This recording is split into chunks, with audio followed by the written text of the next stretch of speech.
A beloved Soviet teacher secretly takes his students to film strange movies, most of which involve hanging in the gallows.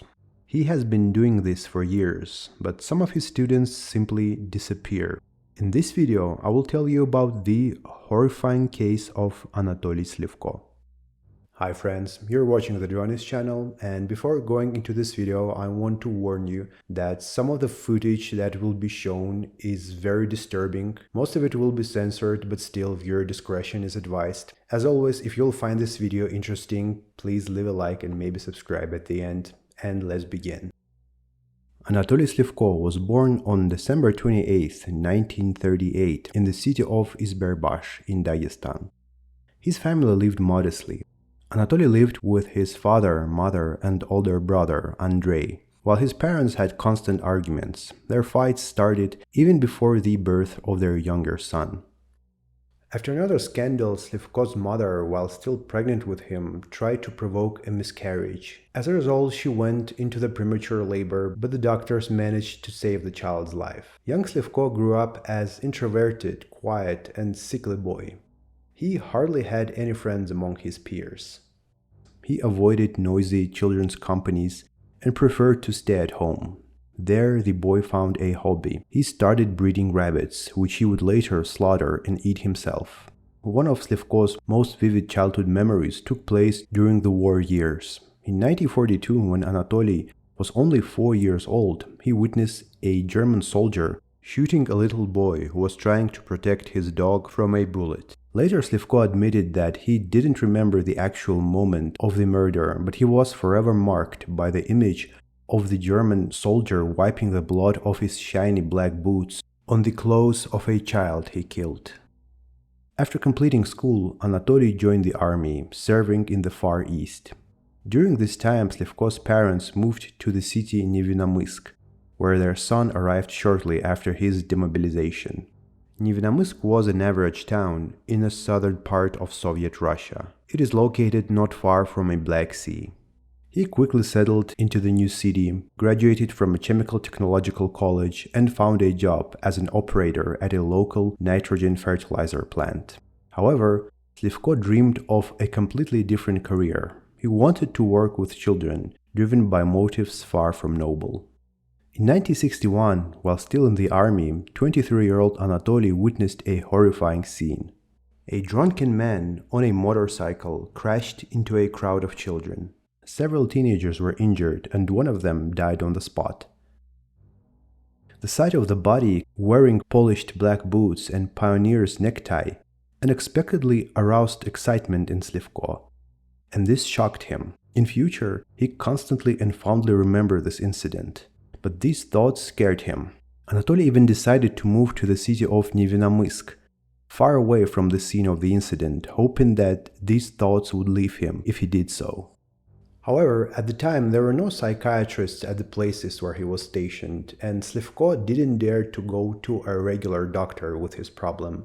Eventually, the inevitable moment came when he allowed his inner beast to break free. It all started in 1963 when Slivko began visiting schools in Nevinomysk and organizing something like extracurricular clubs there, where he would tell students about the nature of the Soviet Union. Then he became a counselor at one of the educational institutions and started taking kids on 2-day hikes. At the plant, his educational endeavors were encouraged, and he was even allowed to skip shifts on his work. In 1966, the authorities allowed Slivko a small space for his so-called romantic hiking club. It was a wooden building in the city center with an assembly hall and few small rooms. That's when Slivko gained his first group of students. It was a group of teenagers whom he took on hikes and taught how to start fires and pitch tents. The young teacher told his students a lot about surrounding environment and taught them the basics of survival in the wild. Slivko was in no hurry to get married. Women didn't interest him at all. But then his mother interfered in his personal life because she was concerned about her son's loneliness. And in order not to upset her, Slivko decided to get married. Anatoly Slivko's future wife, Lyudmila, worked at the same chemical plant as him. By the time their relationship began, Anatoly was 29 years old. After dating for some time, Slivko proposed to Lyudmila, who gladly accepted it. It didn't raise any suspicions for her that her future husband didn't attempt to kiss or even hug her during their dates. On the contrary, Ludmila believed that such behavior indicated his exceptional integrity and serious intentions. However, on their first wedding night, it became apparent that Slivko had obvious problems in this sexual aspect. Slivko sought medical help regarding his intimate issues, but the doctor dismissed him and advised him to rest more. When the nurse that was present during the appointment started giggling, Slivko became greatly embarrassed and decided not to continue discussing his problems with doctors. Nevertheless, these issues didn't prevent Slivko and his wife from having 2 sons. After the birth of the youngest son, he moved to a separate room, definitely ending his intimate relationship with Ludmila. Slivko was satisfied with his status of a married man. It gave him social weight and trust, as being married at the time was a must for every Soviet man. In 1968, a fire broke out in the building where the tourist club Romantic was based, and it burned down completely. The members of the club then moved to a new location. There, a new tourist club named Chergit was established. The acronym stood for Across Rivers, Mountains and Valleys. It quickly became well known in Nevinomysk due to its military patriotic activities. Slivko himself studied all the battle sites and organized meetings with the veterans. He even traveled to Bulgaria and Japan, where he shared his experiences with local tourists. For his active involvement, Slivko, who had no higher education, was awarded the title of Honored Teacher of Soviet Russia. Moreover, Slivko was very passionate about films. He received a movie camera as a gift during his military service for his successful performance. Initially, Anatoly recorded everything with it and taught children how to handle it. But then Slivko decided to put the camera to use for his vices. He wanted to film a reenactment of the incident that deeply affected him, involving the death of a pioneer. The participants of the Chergit Tourist Club were supposed to become the actors in his horrifying productions. The plot was simple. A teenager would dress in a pioneer uniform and always wear black boots for the filming. Afterward, they would climb an improvised gallows, place their head into the noose, and hang for a while. In another scenario, the schoolchild would put a plastic bag or a gas mask on their head and remain unconscious for a few minutes. Slivko found an explanation for himself for his desire to hang people. He remembered that during his childhood, his friends hanged him from a tree during a partisan game. He miraculously survived, and it seemed like he forgot about this incident. However, it had firmly logged in his subconscious. When starting his so-called experiments, at first, Slivko didn't plan to kill anyone. He thoroughly studied the actions for resuscitation in cases of strangulation in medical manuals. He always came up with a convincing legend for his strange films. For example, Slivko told the children about medical experiments being conducted to develop effective resuscitation techniques. To those who agreed to participate in the experiments by hanging themselves, Slivko convinced them that this trial would give them an important experience that could be useful in the future, saving their loved ones. However, there were also those who refused his dubious adventures, and he reacted calmly, leaving those children alone. For each pioneer who agreed to participate in the so-called experiment, their cunning leader took a signed statement declaring that their involvement in the production was voluntary. The children wrote as he dictated. While in a sober state of mind and without any coercion, I had agreed to participate in a medical experiment involving loss of consciousness. I pledge to keep the fact of my participation in the experiment, as well as its results, completely confidential and never disclose them to anyone under any circumstances. In addition, to avoid children talking about their so-called experiments, Slivko came up with a system of rewards for the young Chergit members, whose number had exceeded 200 people by that time. In addition to handing out young tourist badges to the club participants, the leader introduced a point system. School children earned points for tasks performed during hikes, collecting firewood and water, starting a fire correctly, and quickly peeling potatoes for soup, and so on. These points were converted into money that Slivko gave to his protégés. They often received candies from their leader as well, and all of this increased his authority in their eyes.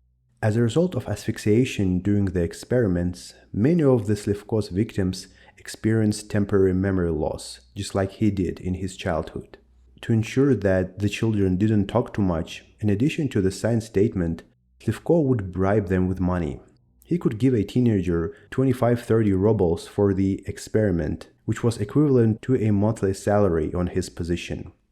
As the time passed, Slivko was always coming up with more and more explanations for his weird experiments. As he placed a plastic bag over the head of yet another teenager, he explained that he wanted to find out if the student could survive with a lack of oxygen if caught in an avalanche in the mountains. To another victim, a boy who had self-esteem issues due to his short height, Slivko claimed that while he hung, his vertebrae would stretch and he would grow taller. Thanks to this constant psychological manipulation, the victims of the pervert never even considered that they were participating in something illegal. Slivko would tell other children that he was writing a book about World War II and needed a photo depicting the moment when the Germans hanged a pioneer who had been helping partisans. Another legend created by Slivko was supposedly about the filming of a fictional movie with the same plot. This fabrication had its own special success. The trusting children were so eager to become movie stars that the prospect of actually ending up on the gallows during the film rehearsals didn't frighten them at all. But for Slivko, just strangling his victims wasn't enough. According to the investigation, the first blood appeared on his hands in 1964, when 15-year-old Kolya Dobryshev disappeared in Nevinomysk. At the time, Slivko didn't have hiking clubs yet. He took notice of the teenager during lectures at school. Anatoly invited Dobryshev to participate in the first experiment, which ended in the student's death. Slivko attempted to resuscitate Kolya, but it was too late. He had hung in the noose for too long. Anatoly then dismembered the victim and dumped the remains into the waters of the Kuban River. He destroyed all the footage of what he had done. The deceased young man came from a troubled family and his mother didn't immediately notice his disappearance. Search efforts also led to nothing, so at the time, case was closed. In May of 1965, under similar circumstances, another teenager died. It was Alexei Kravchenko. Slivko didn't intend to kill his first two victims. They died accidentally during his experiments and he wasn't just able to save them. He got rid of Alexei's body and buried it in the forest while taking the teenager's shoes for himself. Now, after filming the whole process, Slivko didn't want to get rid of the footage as he wanted to watch it again and again. This was bringing him pleasure and made him very aroused. He still remembered the accident that he became a witness to in 1961 and was fixated on black shoes on the victims. After his victims started showing no signs of life, and while cutting their remains in pieces, he was doing things like burning or cutting in half their shoes while they were still put on the bodies of the victims. However, 8 years passed before Slivko committed his next murder. During all those years, he continued to strangle and resuscitate his victims. In his diary, he described how he loved the children of Chergit and said that he doesn't want to do to them what he did, but his desire was uncontrollable. In 1973, 15-year-old Sasha Nesmyanov, who was a member of Chergit, suddenly disappeared in Nevinomysk. Shortly before his disappearance, the teenager had started growing his hair, which was noticed by his school teacher. The teacher turned to Sasha's mother and demanded that she cut her son's hair. The woman talked to the teenager that same evening.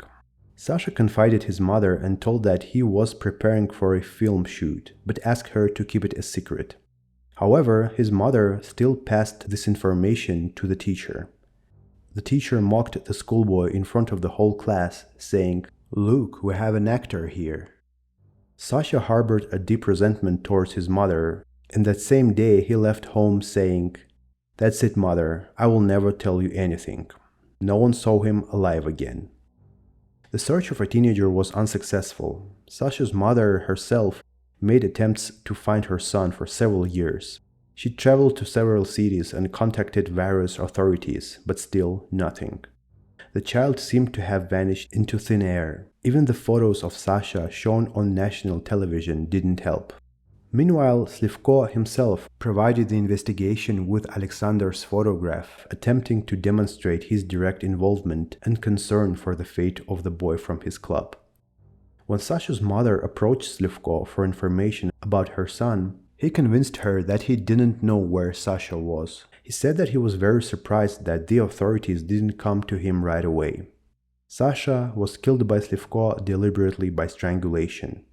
Slivko just enjoyed the suffering of his victims too much, and after it, he committed all of the murders deliberately, not by accident as he called it. He did it during the shooting of his so-called films. The next child disappeared in Nevenomysk 2 years later, in 1975. It was 11-year-old Andrei Pogosyan. He was a Chergit member and didn't return home. The boy's parents knew that he was going to the forest that day to shoot a movie. He had informed them and asked them to buy him new swimming trunks. But for some reason, Andrei's father and mother not only failed to find out the name of the director of this movie, but they casually let their son go alone. The police received the report and they began searching for Andrei, but it didn't even come to their mind to connect this case to the disappearance of Sasha Nesmiyanov, who was visiting the same club. The next day, Andrei's backpack and personal belongings were found on the city embankment. Slivko had thrown them there, hoping the boy's death would be deemed an accident. It almost worked as the divers thoroughly searched the bottom of the Kuban River but didn't find Pogosyan's body. Eventually, the case was closed. Each time while killing his victims, Slivko tried to recreate the incident that he became a witness to in 1961 and just couldn't forget. When he was coming home, Slivko wrote in his diary that he considered himself to be a monster because of this, and according to his diary, he attempted to take his own life several times, but he always lacked the courage to do so. And in 1980, another victim. It was 13-year-old Sergei Fatnev. This time he actively participated in the search of a missing schoolboy, walking around the area and interviewing residents. Slivko even spoke to the Fatnev's parents when they approached him immediately after the disappearance of their son. He calmly told them that he had no idea where their son went, while knowing very well that they would never see him again. In the following years, at least 2 more boys fell victim to Anatoly, and Slivko captured their deaths on video. In July of 1985, the mother and sister of Slivko's last, 7th victim, 13-year-old Sergei Pavlov, approached the police. The boy's relatives reported that he had gone fishing on the Kuban River and never returned. Strangely, Sergei didn't take his fishing rods with him that day. No one even could imagine that Sergei became a participant in horrifying experiments conducted by Slivko. The investigation considered several versions of the boy's disappearance. They even suspected Sergei's mother, who showed little emotion after her son went missing. Detectives also didn't exclude the possibility that Sergei had accidentally drowned. However, the truth shocked everyone and was revealed by Sergei's neighbor. Before his disappearance, the boy has shared joyful news with her. The head of the tourist club, Anatoly Slivko, would photograph him for a magazine. When the investigators went to the Chergit tourist club to talk to its leader, it was already too late. Slivko had gone to the sea with his words. While Slivko was absent from the city, the investigator in charge of Sergei Pavlov's case went on vacation and delegated the investigation to the prosecutor's assistant, Tamara Langueva. She became interested in Sergei Pavlov's social circle and interests while investigating his murder. The Chergit club immediately caught her attention. Taking advantage of Slivko's absence, Tamara started questioning club members in detail, asking them about their teacher. At first, children were distrustful of Tamara and were reluctant to talk about their club and what they did there. Perhaps they were influenced by the oath they had given in writing to Anatoly. However, hours-long conversations with Langueva gradually helped children to open up, and they began to reveal what they were doing with Slivko. As it turned out, Anatoly aimed for nothing less than art films. He made some fairy tales about Baba Yaga, Germans, and Native Americans. And suddenly, during a conversation, one of the boys confessed to Tamara Langueva. At Anatoly's instigation, he hung from the rope for 6 minutes. and he didn't even know how he survived. According to the boy's words, after hanging, he lost consciousness. And when he recovered, he found that his breathing was difficult, his tongue was severely swollen, and he couldn't walk on his own. Slivko took the boy home and disappeared, and the boy explained to his worried parents that while he was sleeping, the caterpillar bit his tongue. There were no obvious signs of strangulation on the schoolboy's neck. Slivko, before putting a noose around the necks of the children, was wrapping a soft towel around it, so those who survived through his experiments didn't have any marks on their necks. Tamara Langueva eventually uncovered the horrifying truth. When the head of Chargit personally invited a specific child for a film shoot, it usually meant certain death for the young actor, as they would hang for 10-15 minutes. Over 20 years, this gruesome fate befell 7 schoolboys. Another 43 teenagers experienced strangulation but survived. Slivko was arrested on December 28, 1985, at the Chargit Tourist Club. The arrest took place on Slivko's birthday as he turned 47. When the operatives put handcuffs on him, he was deeply outraged and reminded them that they had arrested a deputy of Nevinomysk City Council. And Slivko also threatened the operatives with his connections in the regional committee and uttered the phrase, "You will regret this." However, during the search, Slivko quickly fell silent when he saw one of the operatives heading towards a room with the sign Armory. Being desperate, he even tried to claim that it was dangerous to enter there and that he didn't have the keys to the storage. But the police officer went in anyway and witnessed a strange sight. Helmets of German and Soviet soldiers, weapons, grenades, pioneer ties, uniforms, and badges were scattered on the floor. Among them were the shoes of some of the deceased schoolchildren. For unclear reasons, Slivko would cut off the heels of the shoes, sometimes directly from the bodies of the victims, and kept both parts. All these horrifying items reminded Slivko of the murders he had committed, and these memories pleased and aroused him. However, the investigators were most shocked when they viewed the photographs and one of the videotapes that Slivko carefully kept in this shelter. The frames captured a boy in a pioneer uniform, hanging from a noose. According to the recollections of one of the members of the investigation team, at that moment he even thought of using his service weapon to shoot Slivko, who was standing nearby, but he barely restrained himself from doing so. The detectives also found the diary of Anatoly, in which he wrote, among other things, that he sometimes tried to suppress his thirst for murder and used dolls instead of children. However, time and time again, Slivko's desire to satisfy his twisted passions proved stronger. After the initial interrogation of her husband, Slivko's wife left the city. Because of the victim's relatives, she now feared for her life, and she asked the police to put her and her sons on a train at night. Slivko himself, while being in pretrial detention, wrote a farewell letter to his wife. In it, along with apologies, he claimed that his mental pathology was inborn, and listed a number of his symptoms and asked her to carefully observe their sons as they grow up. While under arrest, Slivko attempted to end his life twice, but unsuccessfully. The secretary of the city party organization, who had recommended him for the title of honored teacher, could not bear the horrors that he had done, and she ended her life. During the initial interrogations, Slivko mostly remained silent. Then he started talking a little, but only mentioned his first victim, Sasha Nesmiyanov. And then, in response to Tamara Langueva's question about the number of victims, he suddenly confessed, saying, "Yes, I have many of them." Хочу сказать, что где-то здесь, близко, вот на этом месте или чуть дальше, мы встретились с Сергеем последний раз. Он меня ждал, меня здесь. Before the videos of what he did were presented, he requested, "I expressed to the investigation my wish to narrow the circle of people present.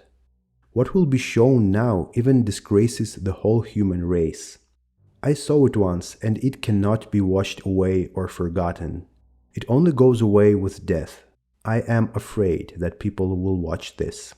During the investigation stage, The parents of the victims had to go through hell. Not all of them were able to recognize the decomposed remains, so the investigators decided to show the families the recordings from Slivko's camera. Fathers and mothers had to watch horrifying footage with their children. Ambulances were stationed near the building where the trial took place. They transported unconscious relatives of the victims as they were fainting from horrific details of Slivko's crimes. By June of 1986, when the trial began, Anatoly Slivko had little resemblance to the brave and self-assured leader of a tourist club who was idolized in the city and served as an example for the school children under his care. He was sitting with trembling hands and head, silently listening to the arguments of the prosecution, fully understanding the verdict that awaited him. The psychiatric examination deemed Slivko sane, but with many deviations. After the sentence, Slivko spent 3 years in prison.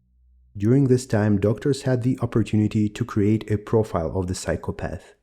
16th of September 1989, in Novocherkassk prison, Anatoly Slivko was executed by a firing squad.